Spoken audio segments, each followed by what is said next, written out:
नमस्कार, मी स्वाती आपल्या सर्वांचे स्वागत करते माझ्या नवीन व्हिडिओमध्ये। आज आपण बिगर अस्तरचा म्हणजे साधा जो ब्लाऊज असतो त्याचा 4 टक्सच्या ब्लाऊजचा पुढचा भाग कसा करायचा ते मी तुम्हाला व्यवस्थित सांगणार आहे। तर व्हिडिओ स्किप न करता बघा, जेणेकरून तुम्हाला सर्वच पार्ट व्यवस्थित कळतील। तर हे बघा, मी जो आपण 4 टक्स ब्लाऊजच्या एका साईडला जे टक्स आखले होते ते मी दुसऱ्या साईडच्या बाजूने अशा तऱ्हेने छापून घेतलेले आहेत। अशा आपल्याला समोरासमोर गळे ठेवायचे आहेत दोन्ही भागाचे।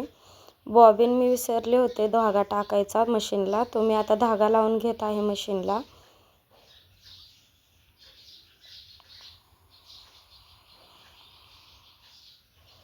हे बघा, अशा तऱ्हेने आपण दोन्ही साईडला टक्स टाकून घेतलेले आहेत आणि ज्या साईडने टक्स आखलेले आहेत त्या साईडने बघा, खालच्या साईडने मी अर्धा इंच जास्तीचा असा मोठा टक्स टाकून घेत आहे खालच्या साईडचा। आणि हे जे बाकीचे 3 टक्स आहेत हे आपल्याला 0.2 इंच एवढेच टाकायचे आहेत। म्हणजे टेपच्या आपल्या ज्या 2 रेषा असतात ना, त्या 2च रेषा आपल्याला या 3 टक्सला टाकायच्या आहेत। मशीन जरा जास्तच त्रास देत होती, धागा तुटत होता तिचा। हे बघा, अशा पद्धतीने मी 2-2 टिपा, बाहेरचा ब्लाऊज आहे त्यामुळे मी 2-2 टिपा टाकत आहे। हे तिन्ही टक्स आपल्याला अशाच पद्धतीने तयार करून घ्यायचे आहेत, जेणेकरून आपला जो मधला पप आहे तो खूपच छान येतो आणि ब्लाऊज आपला चपटा बसत नाही। हा तिरका जो टक्स येतो तोही आपल्याला तिरके कापड धरूनच मारायचा असतो। अशा पद्धतीने आपले एका साईडचे टक्स शिवून झालेले आहेत। बघू शकताय किती छान पप पडलेला आहे आपला, कुठेही चपटा दिसत नाही। अशाच पद्धतीने आपल्याला दुसऱ्याही साईडला टक्स टाकून घ्यायचे आहेत। जरा मला व्हिडिओ काढायला सध्या वेळ भेटत नाही, तर तुम्ही समजून घेऊ शकताय। एक 2-3 दिवसातून एक तरी व्हिडिओ टाकण्याचा मी प्रयत्न नक्कीच करेन। अशाच पद्धतीने आपण आता दुसऱ्या साईडने टक्स टाकून घेऊ। इथेही आपल्याला खालचा टक्स आहे हा मोठाच घ्यायचा आहे, म्हणजे अर्धा इंचापर्यंत। आणि हे बाकीचे 3 टक्स आहेत हे आपल्याला 0.2 इंच घ्यायचे आहेत, म्हणजे आपल्या टेपच्या 2 रेषा।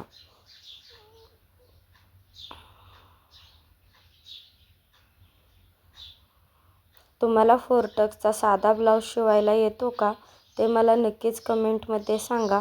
अगर तुम्हाला शिवता येत असेल किंवा त्यात काही तुम्हाला प्रॉब्लेम येत असतील तेही कमेंटमध्ये सांगा। पुढचा व्हिडिओ नक्कीच मी त्याच्यावर बनवण्याचा प्रयत्न करेन, जेणेकरून तुमचे सगळे प्रॉब्लेम सॉल्व्ह होतील। प्लीज व्हिडिओ आवडल्यास व्हिडिओला लाईक करा, कमेंट करा, शेअर करा आणि चॅनलला सबस्क्राईब करून बेल आयकॉन प्रेस करायला विसरू नका। बघा, आता आपल्याला क्रॉसपट्टी लावून घ्यायची आहे। तर माझ्याकडे हा पीस होता तो थोडासा छोटा होता, त्यामुळे मी तशाच लाल कलरचे माझ्याकडे एक अस्तरचे कापड शिल्लक राहिलेले होते, त्यातून या 2 पट्ट्या मी कापून घेणार आहे। 36 इंचाचं माप आहे हे, त्यामुळे। आणि याची बाहीही खूपच मोठी होती, जवळजवळ 9 इंचाची बाही होती याची शिवून, त्यामुळे मला क्रॉसपट्टीसाठी कापड कमी पडलं। आपण क्रॉसपट्ट्या ह्या डबल कापतो। हे बघा, त्यासाठी मी अस्तरचे जे आपण कापले होते कापड ते खाली ठेवले आणि आपल्या पिसाचे जे होते ते वरती ठेवले आणि फक्त आपल्याला खालच्या साईडने टिप मारून घ्यायची आहे।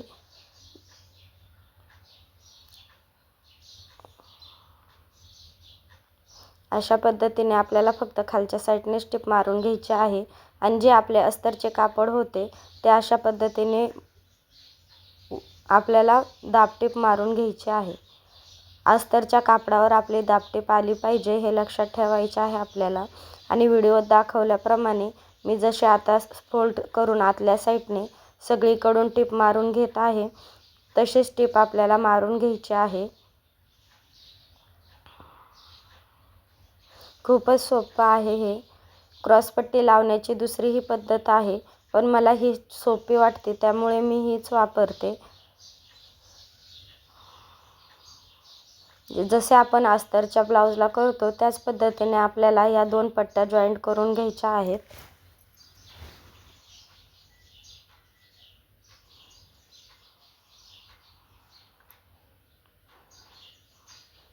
बघा आता हा आपला पुढचा भाग आहे. त्या साईडला मी गळ्याच्या साईडने क्रॉसपट्टीचा मोठा भाग ठेवलेला आहे आणि फिटिंगच्या साईडने क्रॉसपट्टीचा बारका भाग ठेवून क्रॉसपट्टी त्याच्यावर अशी उलटी करून टिप मारून घेत आहे. एक टिप मारून झालेली आहे. आता आपल्याला दाब टिप मारून घ्यायची आहे.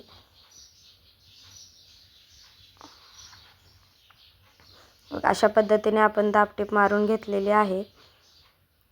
व्यवस्थित तुम्ही बघू शकता मी कशा पद्धतीने क्रॉसपट्टी त्याच्यावर उलटी ठेवते आणि मग टिप मारून घेते. अशा प्रकारे आपण क्रॉसपट्टी ठेवून घेतली तर आपल्याला ब्लाऊज हा उलटा होत नाही. नाहीतर एखाद्या वेळेस आपली क्रॉसपट्टी ही वरच्या साईडने लागते, म्हणजे आपण जी शिवलेली जी माया आहे ती आपली वरच्या साईडला येते. त्यामुळे अशा पद्धतीने केल्यास आपल्याला उसवाउसवीचे कामच राहत नाही.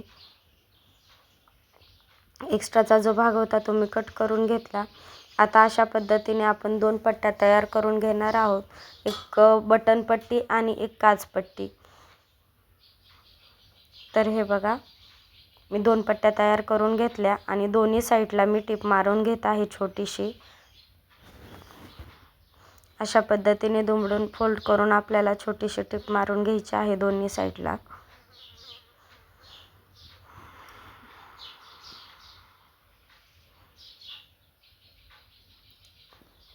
हे बघा हा आपला उजव्या साईडचा भाग आहे.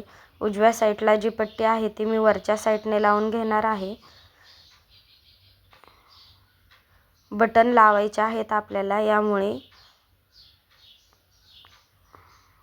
बघा उजव्या साईडला मी पट्टी वरच्या साईडने लावली, दाब टिप मारून घेत आहे आणि ही पट्टी आपल्याला पूर्ण आतमध्ये फोल्ड करून घ्यायची आहे.